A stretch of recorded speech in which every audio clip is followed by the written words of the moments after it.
Oi, pessoal.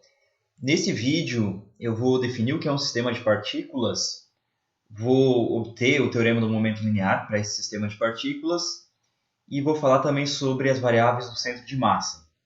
Então vamos começar com a definição de um sistema de partículas. A gente tem uma coleção qualquer de partículas, está aqui essa coleção. Aí, dentre essa coleção, eu escolho arbitrariamente algumas que vão fazer parte do sistema. Então, por exemplo, eu vou definir o sistema como sendo essas partículas nessa região em amarelo. Então, essa região aqui corresponde ao sistema. E o que estiver fora do sistema é a vizinhança.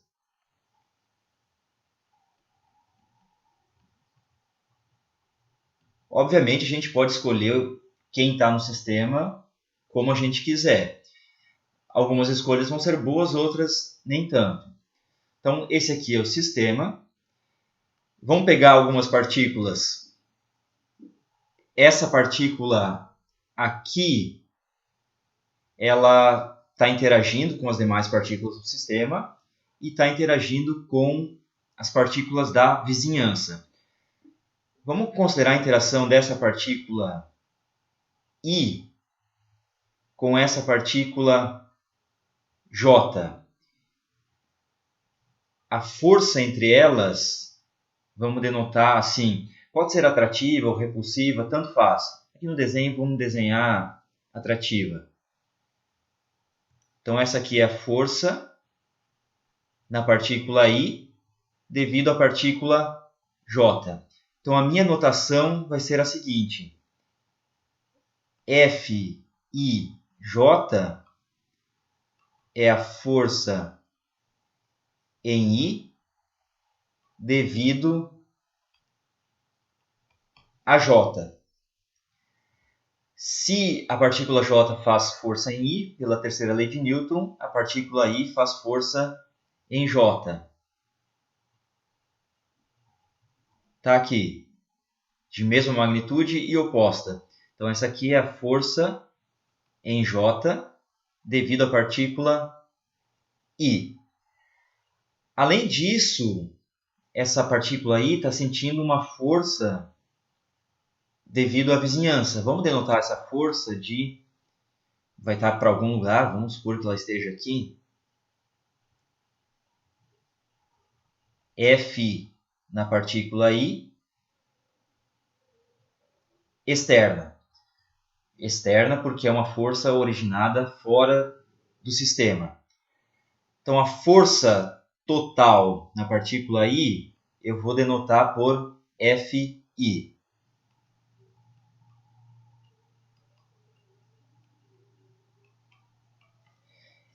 E, como eu fiz aqui, a força externa na partícula I é Fi externo.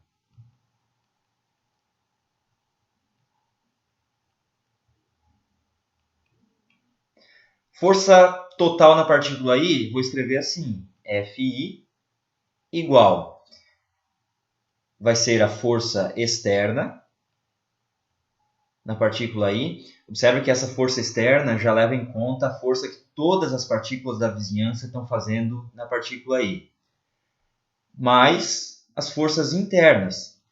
Cada partícula do sistema está realizando uma força sobre a partícula I. Então eu somo sobre todas as partículas do sistema, todas as partículas J, que aparece uma soma em J, de 1 até o número total de partículas. Vamos supor que a gente tenha N partículas no sistema.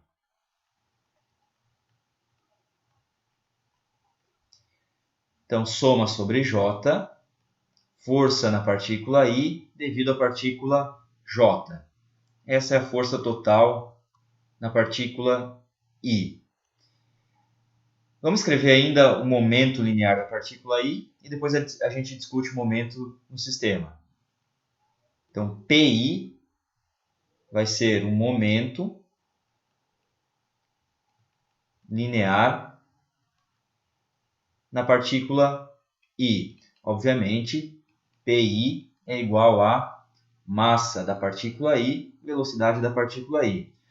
Velocidade depende de um ponto de referência, depende do referencial. Então, o momento também depende de um referencial. Então, quando eu estiver escrevendo momento de uma partícula, eu sempre estou me referindo a algum ponto de referência, algum ponto arbitrário, pode estar em qualquer lugar.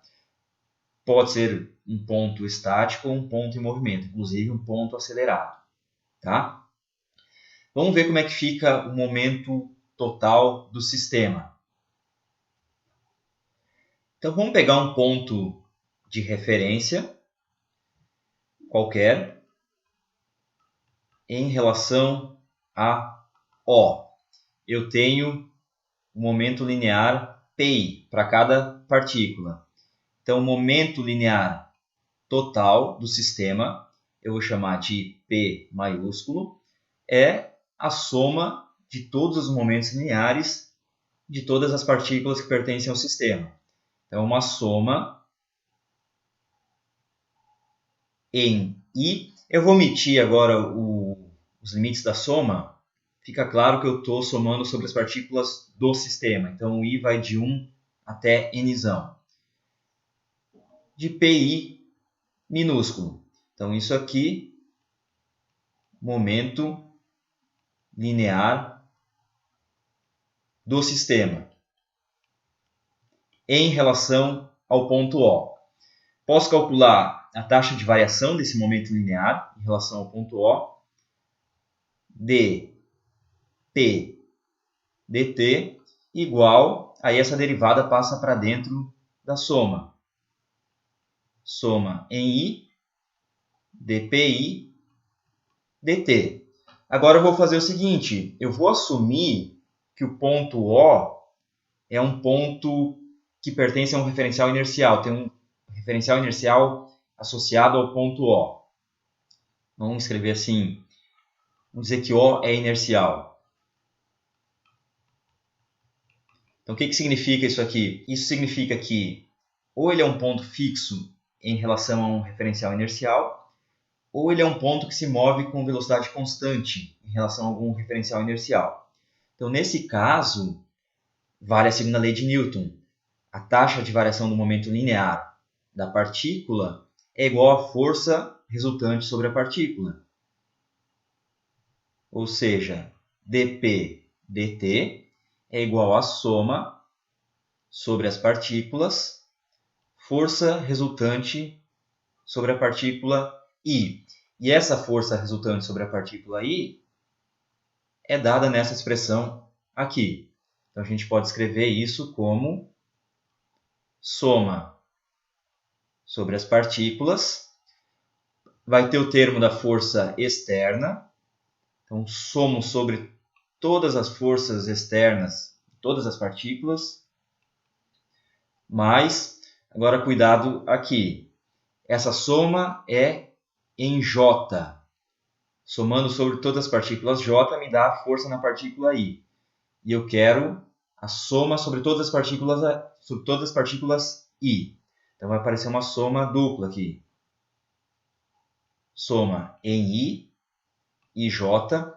Ambas as somas indo de 1 até Nzão, de F e J. São as forças internas. Notem que F, I, ou seja, a força na partícula I devido ela mesma é igual a zero. Então aqui podem aparecer termos com os índices repetidos, mas esses termos são identicamente nulos. Então essa aqui é a taxa de variação do momento linear do sistema. Vamos notar o seguinte, nessa soma aqui, sempre vai ter termos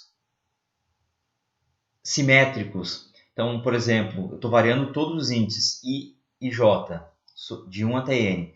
Então, aqui vai aparecer, por exemplo, F12, e depois vai aparecer o F21. Mas, pela terceira lei de Newton, FIJ é igual a menos FJI, para ação e reação. Então, toda essa soma aqui vai se anular. Sempre que aparecer o FIJ, também vai aparecer o menos FJI. Então, esse termo aqui dá zero. As forças internas ao sistema se anulam. Então, sobrou o seguinte. No referencial inercial, a taxa de variação do momento linear do sistema é igual a esse termo aqui. Soma sobre todas as partículas da força externa em cada partícula, a gente vai chamar de força externa sobre o sistema.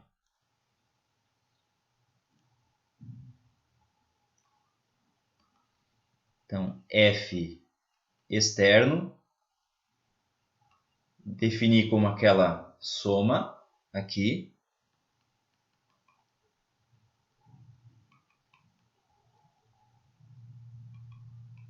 Força resultante externa sobre o sistema.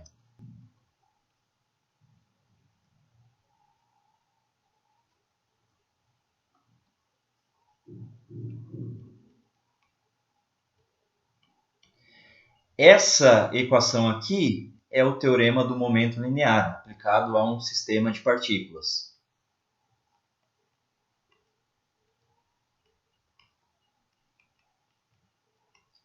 Quando esse teorema vale? Vamos ver as hipóteses que a gente usou. A gente usou uma hipótese, que esse momento linear do sistema é calculado em relação a um ponto inercial. Então, só satisfazendo isso, eu já tenho essa relação aqui verdadeira, ela vale. Tá? E essa relação vai ser bastante útil. A gente pode escrever essas relações em termos das variáveis do centro de massa também. Então, eu sei que o momento linear do sistema é igual à soma dos momentos lineares de cada partícula, sempre em relação a um ponto de referência. E essa soma aqui, ela pode ser escrita como a massa total do sistema vezes a velocidade do centro de massa.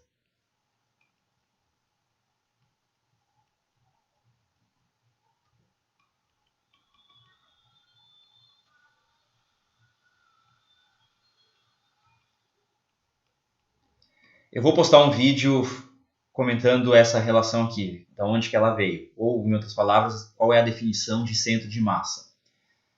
Então, com essa expressão aqui, que é geral, eu vou pegar esse P e jogar nessa equação aqui. Eu tenho força externa sobre o sistema igual taxa de variação do momento linear, teorema do momento linear, igual taxa de variação de m, massa do sistema, velocidade do centro de massa. Então essa equação é geral, agora um caso particular. Se o sistema é fechado, ou seja, não tem partícula entrando ou saindo do sistema, essas partículas que eu defini como pertencendo ao sistema, elas sempre vão pertencer ao sistema, independente para onde que elas forem, e não vai entrar nenhuma outra no sistema, por definição. Então, essa massa aqui ela é constante, a massa do sistema não pode mudar. Isso implica que m é constante. Se a massa é constante, ela pode sair para fora dessa derivada. Então, a gente fica com força externa sobre o sistema igual a massa vezes a derivada da velocidade do centro de massa. Vamos chamar essa derivada da velocidade do centro de massa de aceleração do centro de massa. Então, cuidado, essa equação aqui é verdade quando o sistema é fechado. Aceleração do centro de massa é igual a derivada da velocidade do centro de massa. A gente pode notar também que se a força externa sobre o sistema se anula em alguma direção, vamos chamar de direção N,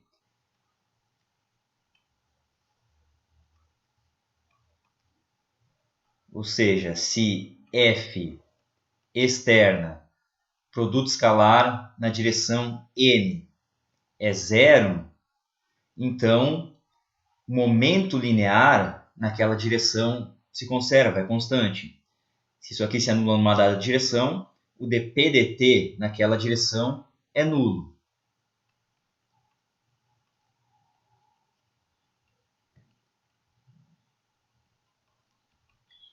E isso implica que o p naquela direção é constante.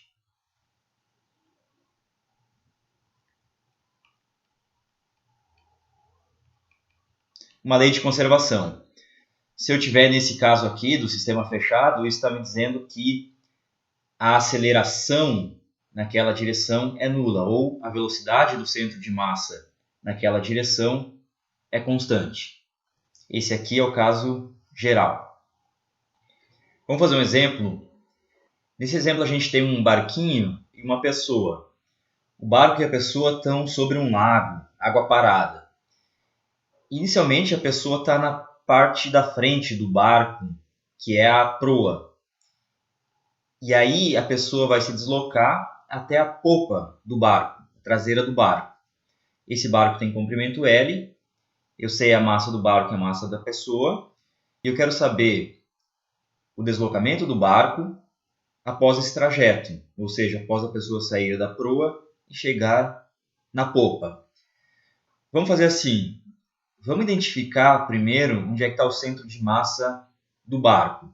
Obviamente, nem a pessoa nem o barco é uma partícula propriamente dita, mas nesse caso a estrutura interna da pessoa não importa, a estrutura interna do barco não importa, e o que interessa é o centro de massa da pessoa e o centro de massa do barco. Então é como se eu tivesse duas partículas, uma partícula na posição do centro de massa da pessoa e outra partícula na posição do centro de massa do barco. O barco é homogêneo, então o centro de massa dele está bem no centro dele. Vamos denotar o centro de massa do barco por CMB. E o centro de massa da pessoa está aqui, né, junto com ela. CMP. Vamos colocar a origem do sistema de coordenadas, por conveniência, vou colocar junto com o centro de massa do barco. Então, o x igual a zero está aqui. Primeira coisa que a gente vai fazer é definir o sistema. Posso definir da maneira que eu quiser. Mas observe que se eu escolher o sistema como sendo o barco, eu quero estudar o deslocamento do barco. Se eu escolho o sistema como sendo só o barco, eu vou precisar saber qual é a força que a pessoa faz no barco ao andar sobre o barco. E eu não sei, muito complicado. Se eu escolher o sistema como sendo só a pessoa, também não vai ser conveniente. Também vai ter interação do barco com a pessoa. E além disso, eu quero saber a posição do barco, não da pessoa. Então, o que é conveniente aqui é escolher o sistema como sendo o barco mais a pessoa. Vamos começar identificando onde é que está o centro de massa desse sistema. Então, vamos considerar a configuração inicial. É justamente essa foto que eu tenho aqui. Então, nessa configuração inicial, o centro de massa da pessoa está em L sobre 2. Lembre que o barco tem comprimento L. Aqui a direção Y não interessa, só importa a direção X. Então o centro de massa está em L sobre 2 para a pessoa. O centro de massa do barco está em 0. Coloquei o 0 aqui. E agora eu posso pegar o centro de massa do sistema. Então, para o sistema, o x do centro de massa, soma de mi xi sobre a massa total. Esse mzão é massa do barco mais massa da pessoa. O termo do barco não contribui, a posição do centro de massa do barco é 0, então só vai sobrar a massa da pessoa vezes a posição dela, que é o L sobre 2, e dividido pela massa total, o mzão. Então esse aqui é o x do centro de massa. Agora notem o seguinte, como a força externa sobre o sistema, isso aqui é a componente x da força, é 0, estou assumindo que o lago não está fazendo força sobre o barco, não tem arrasto. Então, se essa força externa é 0, significa que o momento nessa direção se conserva. Estou usando essa equação aqui. Coloquei isso igual a 0, dp dt igual a 0. Também é o px do sistema.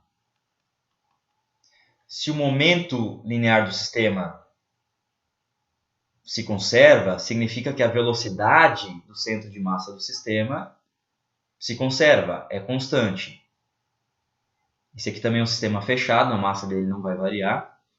Então, V do centro de massa do sistema, isso aqui é a componente x, para qualquer instante de tempo, é igual a V do centro de massa x no instante zero.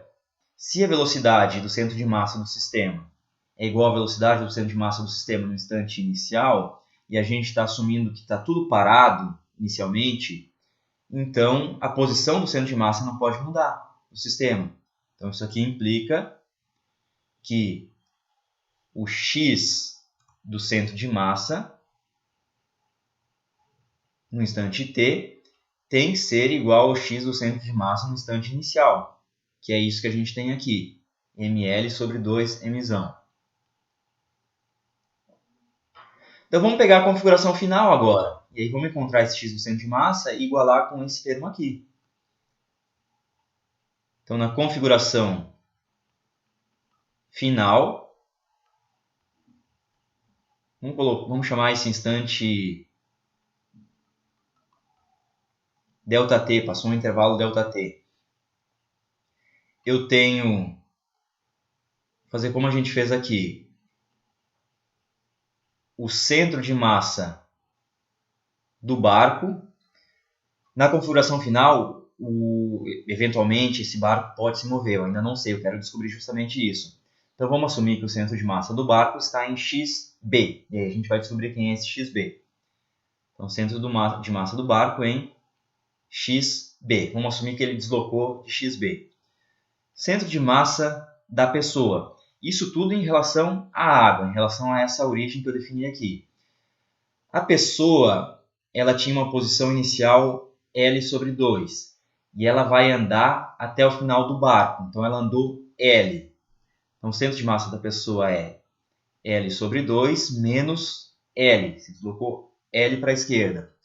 Mas, eventualmente, o barco se moveu de xb. Então tem que acrescentar aqui o movimento do barco. Mais xb, ou seja, x do barco menos L sobre 2. E agora eu tiro a posição do centro de massa após o intervalo ΔT. Estou usando essa mesma expressão aqui, só que agora os dois termos vão contribuir. Então, o barco, massa do barco, posição do barco. A pessoa, massa da pessoa, a posição da pessoa. E divido pela massa total do sistema. E agora eu igualo essas duas expressões. X, centro de massa em ΔT, igual a x, centro de massa em 0. Então vou pegar esse cara aqui, vou colocar esse xb em evidência. Então, MB mais M vezes XB, e está sobrando esse termo multiplicado por L sobre 2, menos ML sobre 2. Tudo isso dividido por Mzão, igual posição do centro de massa no instante inicial, Mzinho L sobre 2Mzão. O Mzão foi embora e eu fiquei com MB mais Mzinho é Mzão. Então, Mzão x do barco igual, vou passar esse termo para o outro lado com sinal de mais. Lembra que esse Mzão foi embora. Vai ficar ML sobre 2 mais ML sobre 2. Massa da pessoa, L. E daqui eu tiro o x do barco. Massa da pessoa, comprimento do barco, sobre a massa total do sistema. Como a posição inicial do barco era 0, esse x do barco está me dando justamente o deslocamento do barco. Então, deslocamento do barco, Mzinho L sobre Mzão. Vamos verificar se faz sentido. Então, quanto maior o comprimento do barco, maior vai ser o deslocamento dele. Mais a pessoa está andando. E conforme ela vai andando, o barco vai se deslocando. Por que ele está se deslocando? Porque a pessoa está vindo para cá e o centro de massa do sistema tem que ficar fixo. O centro de massa do sistema, digamos que esteja aqui na configuração inicial. Centro de massa do sistema. Se a pessoa vai para a esquerda e o centro de massa do sistema tem que ficar fixo, significa que o centro de massa do barco tem que andar um pouquinho para a direita. Além disso, quanto menor a massa da pessoa em relação à massa do barco, menor vai ser esse deslocamento. Pegar um barco muito massivo, um navio, a pessoa se deslocando em cima dele não vai gerar deslocamento perceptível algum. Por quê? Porque a posição, ou melhor, a massa da pessoa contribui pouco para o centro de massa. Então, a variação da pessoa, da posição dela, vai contribuir pouco para a variação da posição do centro de massa. Então, faz sentido esse resultado aqui. Então, nesse vídeo, a gente encerra aqui. No próximo vídeo, a gente continua fazendo exemplos usando esse teorema do momento linear, mas aí a gente começa a fazer uns exemplos um pouquinho mais sofisticados. Eu vou falar sobre os sistemas que têm massa variável. E aí eu considero um caso discreto e um caso contínuo, de variação de massa. E faço algo parecido com o que a gente fez nesse exemplo aqui.